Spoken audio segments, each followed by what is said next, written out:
Dr. Kim Hana rubbed her tired eyes as she stared at the computer screen. It was 3 in the morning at the Seoul National Observatory, and she had been working alone for hours. The radio telescope data looked wrong somehow, but she couldn't figure out why. The numbers on her screen showed something impossible. 17 massive objects had appeared in Earth's orbit without any warning. Each one was huge, bigger than any building she had ever seen. They just showed up out of nowhere. This can't be right, she whispered to herself. She checked the equipment twice, then 3 times. Everything was working perfectly. The readings were real. Kim Hana picked up her phone and called her boss, Dr. Lee Minho. He answered on the first ring, sounding sleepy and annoyed. Professor Lee, you need to come to the observatory right now, she said, her voice shaking. Something incredible is happening. Hana, it's 3 in the morning. Can't this wait until... No, it can't wait. Please trust me. You need to see this. 30 minutes later, Dr. Lee Minho arrived at the observatory.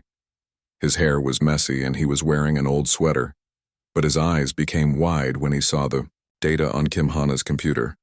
Are you sure this is accurate? He asked. I've checked everything 5 times. Look outside. They walked to the observation deck and looked up at the night sky. There, hanging in the darkness above Earth, were 17 enormous ships. They were dark and smooth, like giant black stones floating in space. Each one was perfectly still, arranged in a neat pattern around the planet.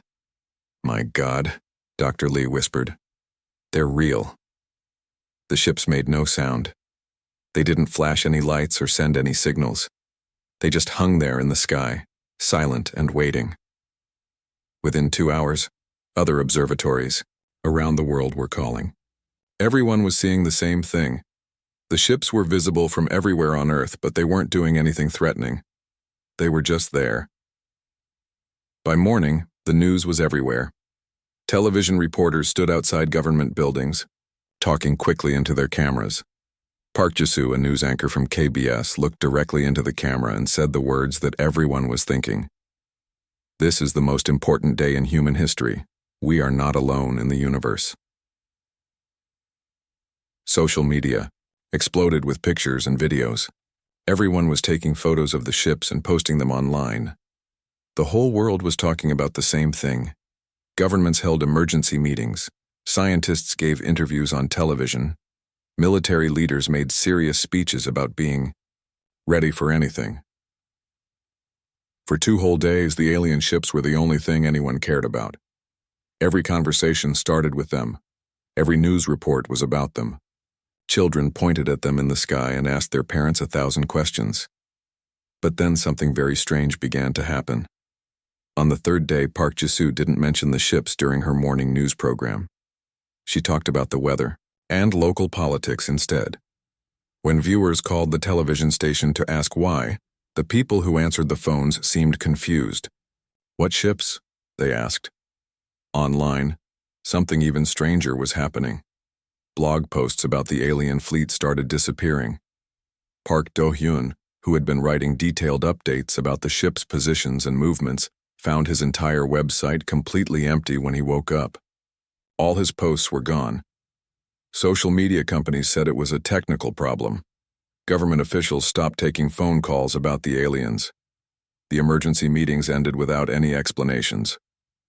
Kim Hana watched all of this happen from her office at the observatory. She could still see the ships clearly through her telescope. They hadn't moved. They hadn't changed. They were exactly the same as they had been on the first day, but somehow the world was acting like they weren't there anymore. She tried calling news stations to remind them about the ships. The reporters she spoke to sounded polite but uninterested. We're focusing on other stories right now, they would say, and then they would hang up. Kim Hana printed out all her data and locked it in a safe. She had a feeling that soon even her own research files would start disappearing. She was right.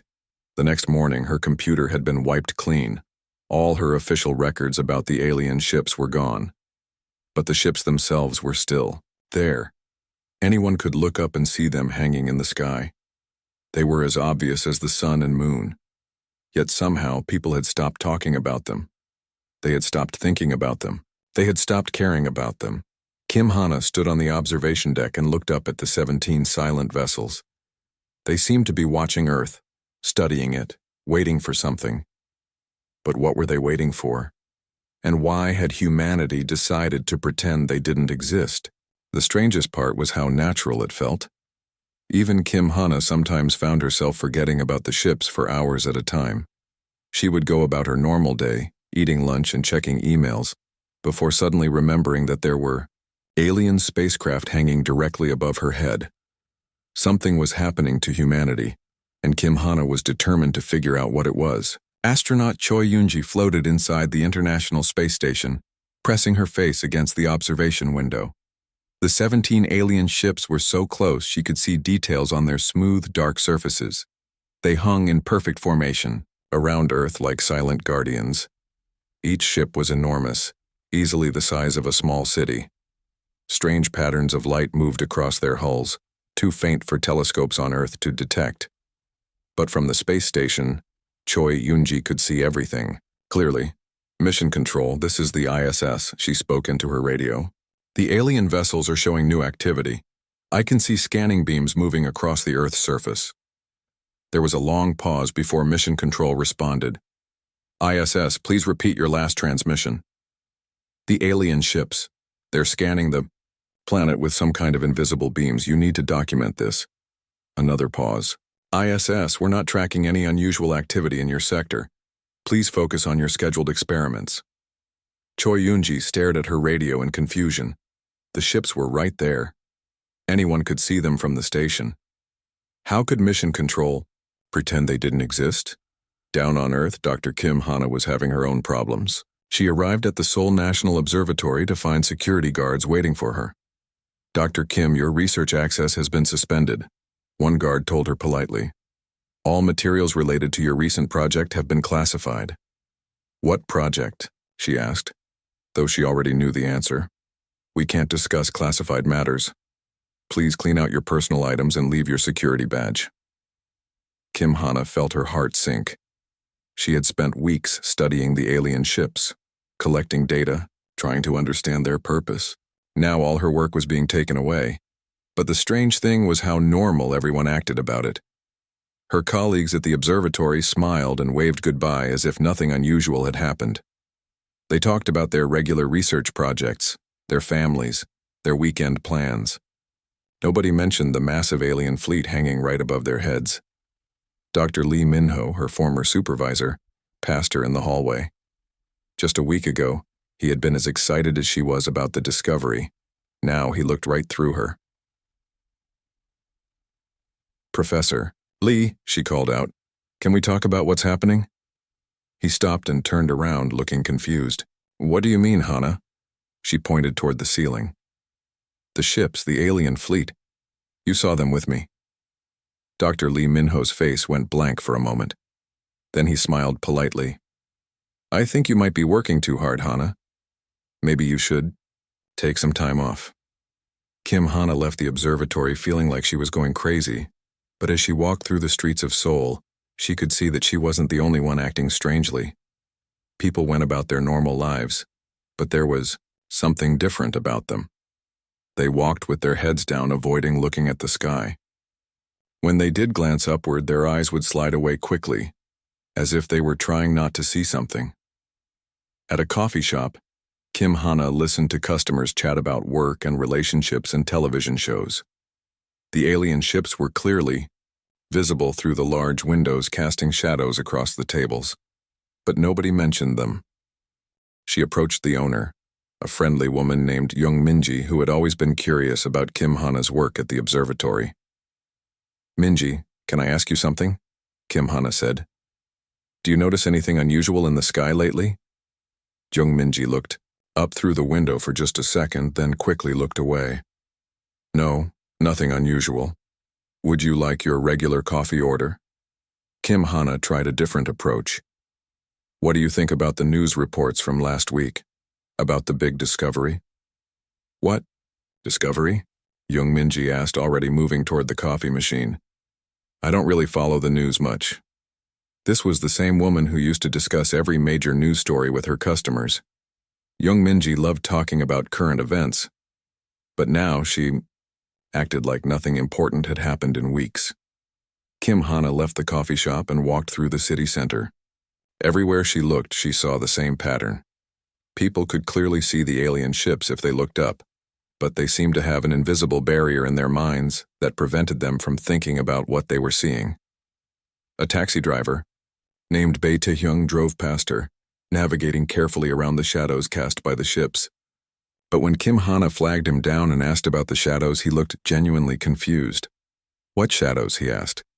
"The sun's been pretty normal lately." At the government building, Kim Hana tried to speak with officials who had been holding emergency meetings just days before. Minister Yoon Ji-won, who had declared a national emergency on television, now refused to meet with her. "The minister is very busy with routine matters," his assistant explained. "He doesn't have time for meetings about imaginary problems." "Imaginary?" Kim Hana asked. "You can see them right outside your window." The assistant glanced toward the window, where one of the massive ships was clearly visible. For just a moment her eyes widened. Then she blinked and looked back at Kim Hana with a blank expression. "I'm sorry, but I don't see anything unusual. Now, if you'll excuse me, I have work to do." Kim Hana realized that something was affecting the entire population. Not mind control, but something more subtle. People could see the ships, but their brains were finding ways to ignore them, to pretend they weren't important. The silence was spreading like a disease, and she might be the only one who was immune. Kang Hyun-woo sat in his small apartment, surrounded by newspapers and printed articles. As an investigative reporter for a major Seoul newspaper, he had always been good at finding stories that others missed. But this story was different. This story was trying to hide from him. 3 weeks ago, every news outlet in the world had been talking about the alien ships. Now, when he searched online, he could barely find any mention of them. Articles had been deleted. Videos had disappeared. Even his own newspaper's archives showed nothing but blank spaces where the alien stories used to be. But Kang Hyun-woo remembered everything. He had taken his own photos of the ships. He had interviewed government officials. He had written detailed reports about humanity's first contact with alien life, and now everyone was acting like none of it had ever happened. He decided to investigate why the world had suddenly developed amnesia about the most important event in human history. His research led him to Dr. Kim Hana. She was the only scientist he could find who was still willing to talk about the alien fleet. They met in a small restaurant far from the city center, both of them acting like they were sharing dangerous secrets. "I've been working on this in secret," Kim Hana whispered, pulling out a small device that looked like a modified radio. "The ships aren't silent. They're broadcasting constantly, but on frequencies that our normal equipment can't detect." Kang Hyun-woo leaned forward, interested. "What kind of broadcasts?" "That's what I've been trying to figure out. I built this receiver from spare parts in my garage. It took me weeks, but I finally started picking up their signals." She turned on the device. Strange sounds filled the air between them. They weren't words or music, but something that sounded almost like data being transmitted at high speed. "I've been recording these transmissions for days," Kim Hana continued. "I think I'm starting to understand parts of them. They're not trying to communicate with us. They're taking notes." "Notes about what?" "About us. About how we're reacting to their presence. Listen to this." Kim Hana played a section of the recording that she had slowed down and filtered. Through the electronic noise, Kang Hyun-woo could hear something that almost sounded like a voice speaking in a language he didn't recognize. "I've been trying to translate it using every computer program I can find," Kim Hana explained. "Most of it is still meaningless to me, but I've figured out a few words. Words like observation, behavior, and species response." Kang Hyun-woo felt a chill run down his spine. "You think they're studying us?" "I'm sure of it. And I think I know why everyone has stopped talking about them." Kim Hana pulled out a folder full of handwritten notes. "I've been comparing their broadcasts with news reports and social media activity. Every time their transmissions get stronger, more people stop discussing the ships. It's like they're documenting our reaction to being observed. But why would people just forget about them? That's the terrifying part. I don't think they are forgetting. I think people can see the ships perfectly well, but something in their Minds is telling them not to worry about it, not to discuss it, not to treat it as important. Kang Hyun-woo thought about his own experience trying to research the story. Every time he had started to feel frustrated about the missing articles and deleted videos, a small voice in his head had suggested that maybe he should work on something else instead, something more normal, something less complicated. I've been fighting that feeling for weeks, he admitted. Sometimes I sit down to write about the ships and suddenly I find myself writing about local politics instead. Kim Hana nodded. It's happening to everyone. But I think the aliens are just observing this reaction, not causing it. This is how humans naturally respond to something too big and scary to deal with. She pulled out another set of notes. I've been researching other alien contact stories throughout history. Every culture has legends about visitors from the sky. But in most of those stories, people either fight the visitors or welcome them. They don't just ignore them. So what makes us different? I think humans have developed a unique survival mechanism. When we encounter something that might completely change our lives, something we can't control or understand, we just pretend it's not important. We keep going to work, paying our bills, watching television. We act normal until the problem goes away. Kang Hyun-woo looked out the restaurant window. One of the alien ships was clearly visible in the afternoon sky, dark and motionless. A group of children was playing in a nearby park, occasionally glancing up at the massive vessel, but showing no fear or excitement. They treated it like a cloud or a building, just part of the background. The aliens must find this fascinating, he said. According to my translations, they do. I found one transmission that repeated the same phrase over and over. The best translation I can come up with is unprecedented response, or unique behavioral adaptation. Kim Hana packed up her equipment and notes. I think they've been to other worlds before this. Lots of other worlds. And I think we're the first species they've encountered that reacts this way. What happens when their observation is complete?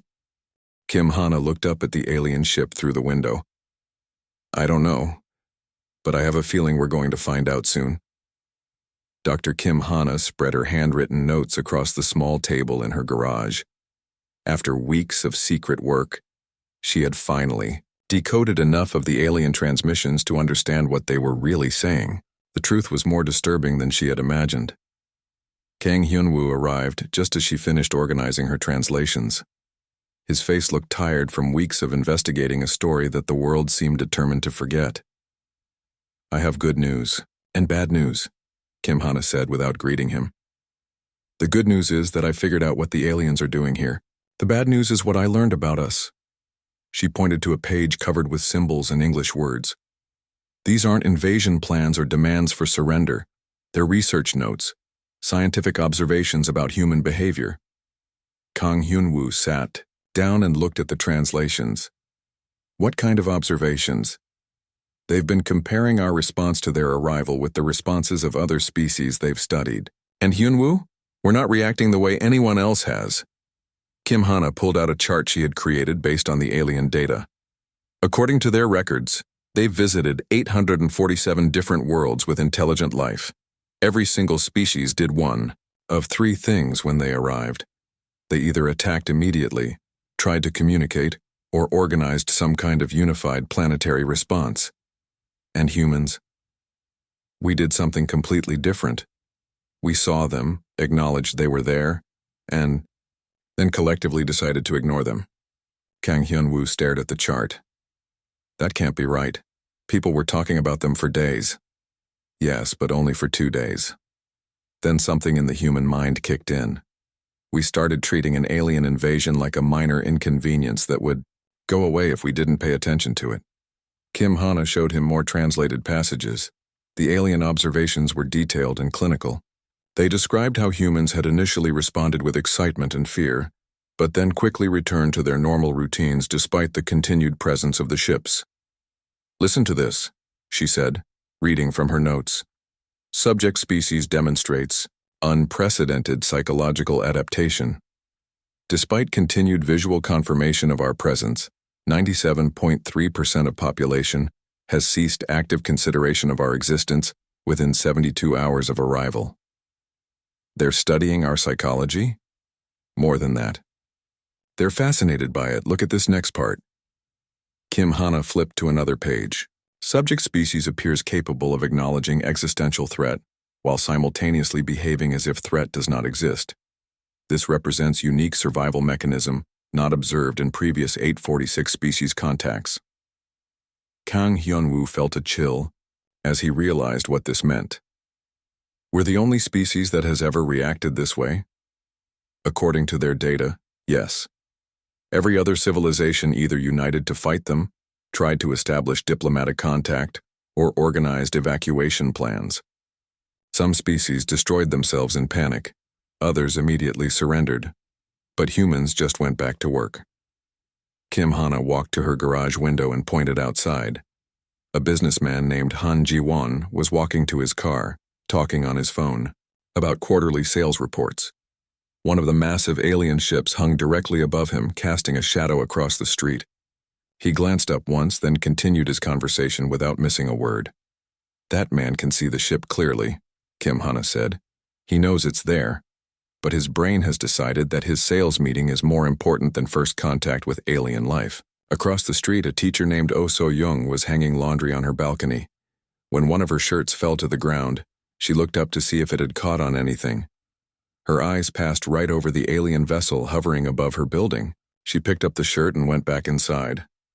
The aliens have a term for what we're doing, Kim Hana continued, reading from her translations. They call it selective reality processing. We're choosing which parts of reality to pay attention to based on what's convenient for our daily lives. Kang Hyunwoo thought about his own behavior over the past few weeks. Even while investigating the story, he had found himself getting distracted by normal things. He had paid his rent, bought groceries, watched television shows, and worried about his job performance. All while 17 alien spacecraft floated above Seoul. Why do we do this? He asked. Kim Hana showed him another section of the alien notes. They think it's because humans have developed cities and complex societies. We're so used to ignoring things we can't control, like pollution, crime, political problems, that we automatically apply the same mental process to everything, even alien invasions. But other species live in societies too. Not like ours. According to their records, most intelligent species either live in small groups or have unified planetary governments. Humans are the only species they've found that lives in huge, complicated societies while still thinking like individuals. Kim Hana pointed to a final page of translations. This is the part that worries me most. They're debating whether our response represents advanced wisdom or dangerous delusion. Some of them think our ability to ignore existential threats is a sign of mental strength. Others think it means we're not ready for contact with the wider universe. What happens when they finish their study? Kim Hana looked up at the alien ships through her window. I don't know. But according to these transmissions, we're about to find out. They're preparing to leave, and they're going to make one final test before they go. What kind of test? They want to see what it takes to make humans pay attention. Dr. Kim Hana's hands shook as she read the final alien transmission. The message was longer than any she had decoded before, and its meaning changed everything. She thought she knew about the ships floating above Earth. Kang Hyunwoo watched her face grow pale as she worked through the translation. What does it say? He asked. They're leaving tomorrow, she whispered. But first they want to explain why they came here. Kim Hana put down her pen and looked at him with wide eyes. Hyunwoo, they're not invaders. They're not conquerors. They're scientists from 17 different alien civilizations working together to study how species react to first contact. What do you mean? Each of those ships represents a different alien race. They've formed some kind of research alliance. They travel from world to world, studying how intelligent species handle the unknown. We're just their latest experiment. Kim Hana read directly from her translation. Subject species Earth-human has provided most fascinating data in 12,000 years of contact studies. Response pattern unique among all observed civilizations. Recommend species for advanced behavioral analysis upon technological maturity. Kang Hyunwoo sat down heavily in his chair. So we're like lab rats to them? More like Interesting animals in a zoo. They're not trying to hurt us or help us. They just want to understand how we think. Kim Hana flipped to another page of her notes. According to this, they've been to thousands of worlds. Every other species either attacked their ships immediately, sent welcome messages, or organized planet-wide meetings to decide what to do. Some civilizations destroyed themselves in panic. Others tried to hide underground, and we just ignored them. Exactly. And that's what makes us special to them. Kim Hana's voice was filled with a mixture of pride and worry. They call us the adaptive denial species. We're the only intelligent life they've found that can see a major threat and just continue living normal lives. Outside the garage, the world was doing exactly that. Kim Hana could see people walking to work, children playing in the park, cars driving down the street. All of them going about their daily business while massive alien ships hung in the sky above them. The transmission says they've been taking detailed notes about everything. Kim Hana continued. How our governments stopped talking about the ships, how our news media forgot about them, how individuals can look directly at the ships but then go back to worrying about their jobs and families. Is that good or bad? Kim Hana showed him the final section of her translation. They're not sure. Some of the alien scientists think our response shows incredible mental strength. The ability to function normally during a crisis could be very useful for survival. And the others? The others think we're dangerously out of touch with reality. They worry that a species that can ignore alien ships might also ignore other important threats, like climate change or nuclear war. Kang Hyun-woo realized she was right. Humans had a long history of knowing about serious problems but not doing much about them. They worried more about daily concerns than long-term survival. What happens now? He asked. They're leaving a message for our governments, not a threat or a demand, just information. They want our leaders to know that Earth has been marked as a species of interest in their galactic database. Kim Hana read the final part of the transmission. When humans develop faster than light travel, the Alien Alliance will contact us officially, but they're not sure if our psychological traits will help us or hurt us when we meet other alien civilizations. What do they mean? Think about it. If we can ignore 17 massive alien ships, what else might we ignore? Other aliens might see us as either very wise or very foolish. As Kim Hana finished explaining the message, something strange began to happen. The alien ships, which had been perfectly still for weeks, started to move. They rose slowly and silently, gathering together in a formation high above the earth. People on the street below glanced up briefly, then continued with their activities. A few children pointed at the ships, but their parents gently redirected their attention to other things. They're really leaving, Kang Hyun-woo said, watching through the garage window. The 17 ships began to glow with a soft light. Then, one by one, they simply vanished. No flash, no sound, no dramatic exit. They just faded away like morning mist. Kim Hana waited for some kind of reaction from the world around them. She expected people to notice, to point, to talk about what they had just seen. But nothing happened. People continued walking, driving, and talking on their phones as if nothing had changed. It's over, she said quietly. Will anyone remember them? Kim Hana looked at her pile of notes and translations. Already she could feel her own mind trying to push the memories away. The experience seemed less real now that the ships were gone. Part of her wanted to pack up her research and go back to her normal life at the observatory. I don't think so, she admitted. I think we'll all just move on. Kang Hyun-woo nodded. He could feel it too. The strange mental pressure to forget about the ships and focus on more practical things. But they both knew that somewhere in the galaxy, 17 different alien civilizations were discussing the strange species they had discovered on Earth. The species that could see the impossible and choose to treat it as ordinary. Whether that made humans wise or foolish remained to be seen.